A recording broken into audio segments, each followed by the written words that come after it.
With some of you, ABC-7 learning talks to finalize the deal are far from over. And making sure El Paso does not lose out on state funding for highways because of clerical errors. That's a new pledge by City Council. Plus, ABC-7 with crews at the courthouse today where 3 trials are getting underway, 2 alleged drunk driving cases, and a mother accused of neglect. Showers and thunderstorms are popping up on Doppler radar. Will you see rain tonight? I'll have that answer in Storm Track Weather. It's all next on ABC-7 at 9. Get ready. You become a part of the day's news right now. Live, where news comes first.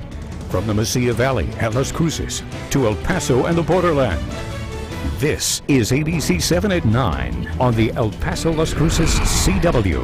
Hello everyone, this is ABC-7 at 9 on the CW. I'm Rick Cabrera in tonight for Bob Harp. And I have all the stories you're buzzing about on social media. And I'm Nicole Gomez. I'm tracking what you're saying, and I'm also tracking showers and thunderstorms on Doppler radar. Now coming up in just a few minutes, we're going to talk about some of the things taking place, tracking some of these storms. We'll take a look at the latest Future Track computer model and talk about the rain potential for the rest of your work week. That's coming up in just a bit, Rick. Nicole, sounds good. And weather in El Paso and Las Cruces may have been hot but calm, but we want to show you, our viewers, these pictures out of Elephant Butte. Take a look. The main marina in the middle of Elephant Butte, Marina del Sur, got slammed by wind today. Look at this damage. These photos courtesy of Frank Velorio of Land Enchantment Fishing Adventures. You can see the damage to the boats and the marina. And Nicole, some powerful winds out there as we speak.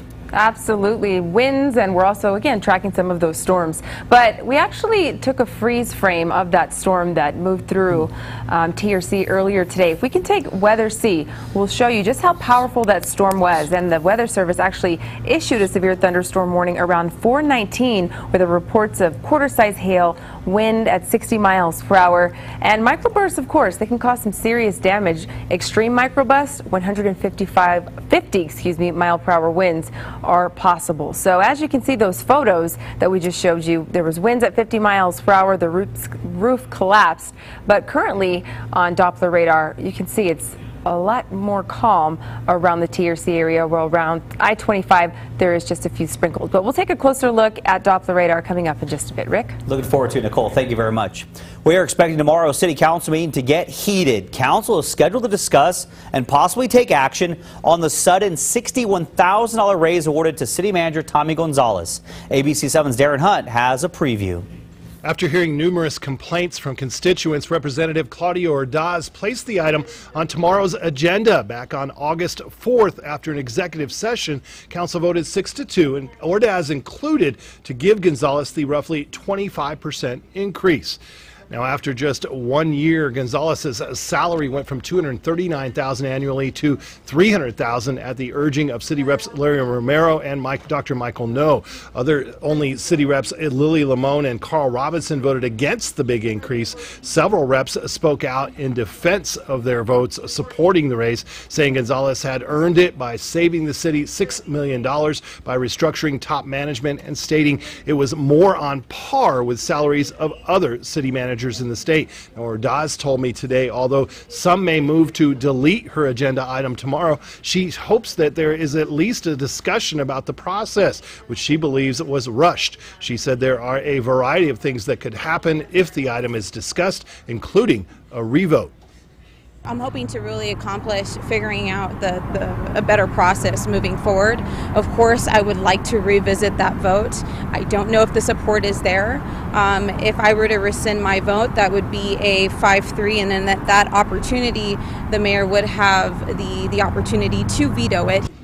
Now, I spoke with several reps this afternoon, including Robinson, No, and Romero. It appears the revote could be 5-3 in favor of the raise, which would not be a supermajority. That would open the door for a mayoral veto. And Mayor Oscar Leeser has stated previously he did not support the raise. I tried to reach Leeser on his cell phone this afternoon to ask him if he would consider a veto, but I have yet to hear back from him. Darren Hunt, ABC-7. You can count on ABC-7 to bring you complete coverage of tomorrow's City Council meeting. Another issue that's caused a lot of friction at El Paso City Hall, the loss or delay of millions of federal transportation money for road projects. Today, the city says it's changing the way it applies for the funding so this doesn't happen again. First, this is what went wrong. The federal money is controlled by the Metropolitan Planning Organization, which chooses which projects to fund. And the city was submitting faulty applications for funding, and the projects the city was submitting really weren't ready for construction. That's because before cities get the federal money, they have to prepare the projects, finish environmental reviews, and sometimes even the design. And the federal government requires cities to match 20% of the project's cost. Before this, the city manager says there was no real process to submit projects. The city was submitting projects that weren't ready, but were city council favorites. So it was losing out on getting funding sooner. After hiring a firm to evaluate this, the city is starting a real process where it'll finish the environmental reviews and put its 20% match up front. It'll also choose projects that matter most, not council favorites. We didn't have a process set in place to make sure that everything was getting done. I'm glad that we're now being a little bit more transparent with the process. This is going to impact the city's budget because, again, the city is putting up that 20% up front for the match, and in some cases even more than that to have a better chance of getting those federal dollars. Plus, it'll budget for a little more in case the project's cost goes up. Jury selection continues in two alleged drunk driving trials. One is for Brian Gamero. He's accused of crashing into a car driven by 22-year-old Crystal Saldana last April. Saldana died of her injuries. Gamero is charged with intoxication manslaughter. That's the same charges filed against Desiree Scaff in the other trial. She was arrested in July of 2013 after she allegedly crashed into the back of another car, killing 25-year-old Janet Balderrama. Jury selection began this morning for both trials. Jury selection is underway. Or I should say a trial is now underway. This one involving a woman by the name of Lindsay Raddick. She's on trial for her baby's death, and this is taking place at the El Paso County Courthouse. Now, police say Raddick and her 27-year-old Bobby Soto were high on cocaine and neglected to check on their baby boy. He was born prematurely and would sometimes stop breathing. Today, jurors saw an interview Raddick gave to police where she said she fed him overnight, then fell asleep and woke up to find him dead. She told investigators, quote, "I don't know how this happened. I'm really careful." Police say the boy was found dead, strapped to an overturned car seat under a pile of pillows inside the couple's home. Court documents show the baby was dead for several hours before his parents called 911. El Paso police are not looking for suspects as they try to figure out why a woman was found dead in central El Paso. Happened in a driveway on the 3700 block of La Luz. Police were treating her death as suspicious. Today, a spokesman told ABC-7 there is no reason for the public to be alarmed. He also said it'll be several weeks until the autopsy report is released. New developments from the El Paso Children's Hospital's bankruptcy case. County commissioners and UMC CEO Jim Valenti met behind closed doors for more than an hour today. They talked about the plans UMC has on standby to save Children's Hospital if Children's can't come up with its own plan to emerge from bankruptcy. Commissioners say they don't think Children's will pull it off. The experience that I've had with the Children's Board and the experience that we've all had with them in the last months, you know, I don't feel like giving them much credit, but obviously we'll see what they come up with. Children's has until September 15th to present its own plan for coming out of bankruptcy before UMC would be able to put its version forward. Well, grab a pen and paper. We have important job fair information. 200 different employers are setting up shop at the El Paso Convention Center on Wednesday. Doors open at 8 a.m. Be ready to present your resume and dress to impress. The job fair is hosted by Southwest University and Workforce Solutions. It runs until 6 o'clock on Wednesday. Connect with us by using the name CU on the CW on the big three social media apps. You can also join the discussions at the KVIA.com Facebook page or ABC-7 or at ABC-7 Breaking on Twitter. New Mexico Governor Susana Martinez says she wants local communities to be able to control how late teens stay out at night. Here's a story from our New Mexico Mobile Newsroom that has you talking. Parents we spoke with today had mixed reactions on teen curfews, but the majority of teens that we spoke with say they don't want to be controlled.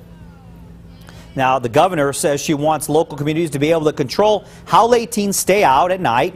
Parents we spoke with today had a mixed reaction on teen curfews, but the majority of that our New Mexico Mobile Newsroom say that are spoke with to our New Mexico Mobile Newsroom say they want to be controlled. Governor Susana Martinez plans to bring up this issue in the next legislative session. She says curfews are an important tool for keeping teens on the right track. Las Cruces Mayor Ken Miyagashima says the city hasn't had too many issues involving kids staying out too late.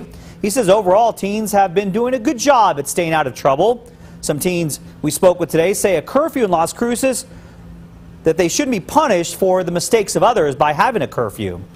Be pretty mad, pretty angry, but I mean, I can't really do anything about it. I'm still underage, so I'd have to deal with it.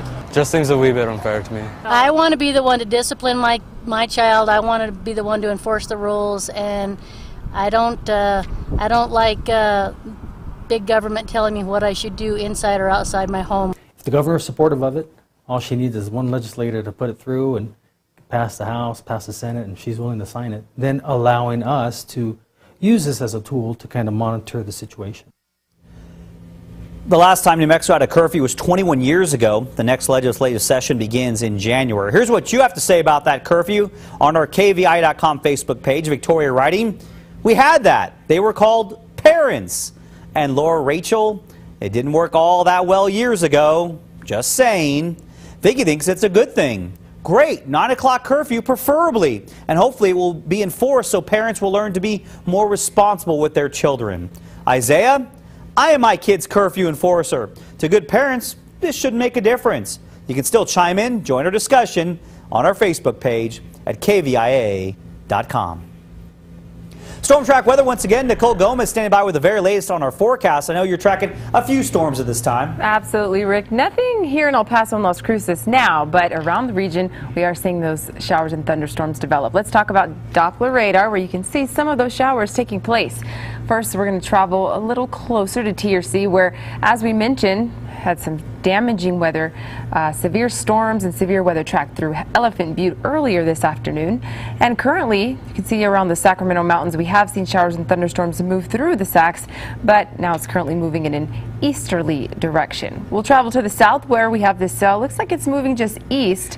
Doesn't look like it's quite hitting Waco tanks, but the potential for showers to move through Waco tanks is still possible. So we put a tracker on this particular cell, and it looks like around midnight we could see rain in Fort Hancock, and around 1 o'clock in the morning, Sierra Blanca. Current temperatures in El Paso, we're at 93 degrees, 84 Las Cruces, 81 Deming, a little cooler in Silver City at 68, and 87 is the current temperature in Silver City. So we'll continue tracking these storms. That's currently what's taking place on Doppler radar right now. We'll talk about the potential for more rain tonight and tomorrow morning, and if we'll see some relief from these hot temperatures. That's all coming up in your full forecast. Rick? Sounds good, Nicole. Thank you. And another story that has you talking involves a meme. Look at this one posted by Eric. It says, "If I had $1 billion, I'd be running for president too." Find out what he's talking about coming up. This is ABC-7 and 9 on the CW, where you don't just watch the news, you are part of the story.